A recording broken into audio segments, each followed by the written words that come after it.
Now we're going to add the methods that we're going to use to connect to the interface objects that we're going to put into the Flipside view. So let's open Flipside View Controller. Here we are at Flipside View Controller.m, and as you can see, we already have a warning that it's not complete. Incomplete implementation. Indeed, we are going to try and complete some of it now. First, we're going to add the import statement to include MainViewController.h. Import, and it fills it out for us because it knows that's probably what we want there, especially because we typed MA first. So now we've imported the MainViewController.m file, and we need to import our constants file. Import constants.h. Now we have already added our synthesize statement for words of wisdom and slider so that we have our accessor methods.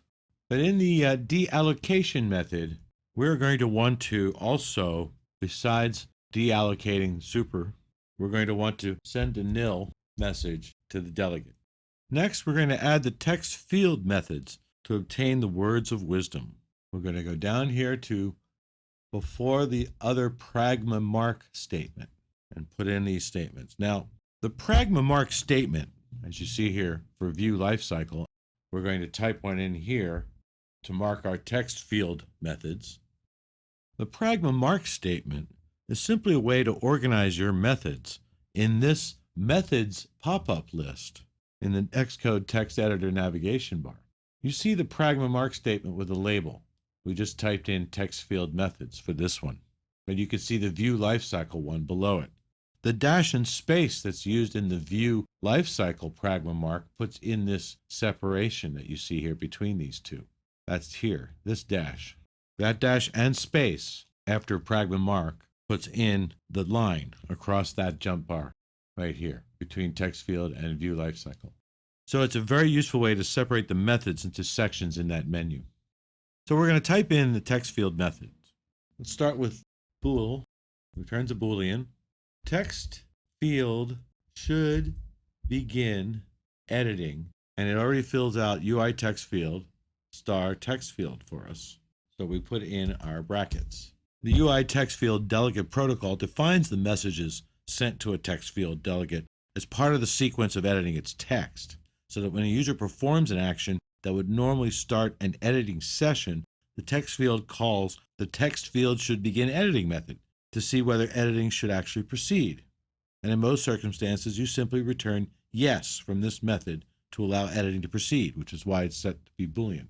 So we type in text field, set return key type, UI, return key next, semicolon, and return yes. And we'll now do the text field should return method. Also bool for Boolean. Text field should return. Again, it fills out UI text field and text field for us. Put in our brackets. So the text field calls the text field should return method whenever the user taps the return button on the keyboard. It does this to find out whether it should process the return. You can use this method to implement any kind of custom behavior when the return button is tapped, but for your purposes, you simply return yes, which is the default. You could return no to ignore the return button if that's what you wish. And here what we will type is yes. Text field, we use resign first responder and return yes. Okay, so we've said yes to this and yes to that, but the real action happens with the text field did end editing method. Let's get that started. That's a void. No need to return anything.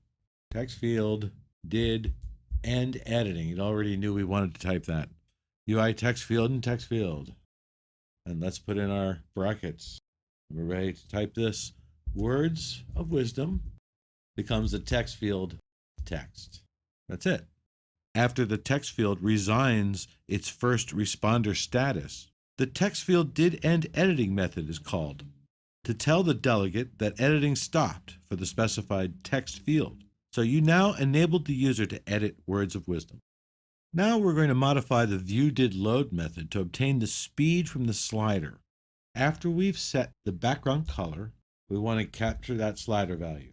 Slider value is plus k max speed minus main view controller star close paren self parent view controller, close paren, speed, semicolon.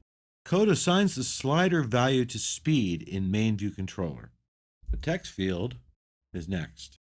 And that also assigned here, main view controller, the delegate, following words. Finally, we need the slider text value for the label. That is an NS string with format, and we're going to use at quote %.1f, the slider value. The slider text is derived from the slider value to show us what the speed is as we're sliding. So now that we've modified view to load, we also want to add IB action slider changed method and add some code to the existing IB action done method. Let's go look for them. We have our actions section here that's marked with a pragma mark, and we're going to put in an IB action right here. Slider changed, id sender, it's already typed for us. Put in our brackets. Remember, all I did was type a bracket and hit return, and it puts in the other bracket. So our slider text value, slider text is a string with format, and again, we're using the derivative here of slider value. There it is. There's our slider changed method. And what we want to do the IB action done method is put in a condition. If the text field dot text is equal to string blank, words of wisdom should then be the text field dot text. So what we're doing here with this code is converting the slider value to the string slider text in the IB action slide changed method. We also deal with the possibility of a blank text field here in the IB action done method. So what happens here is that the code assigns the text field's text to words of wisdom only if the field is not blank. Now this is all well and good. In fact, now, as you can see, we don't have that warning anymore about being an incomplete implementation. In fact, if you go look at the app delegate, we no longer have errors using falling words and speed in main view controller because those property declarations are now set. So we fixed our bugs, and we're ready now to move on to the main view and add our settings.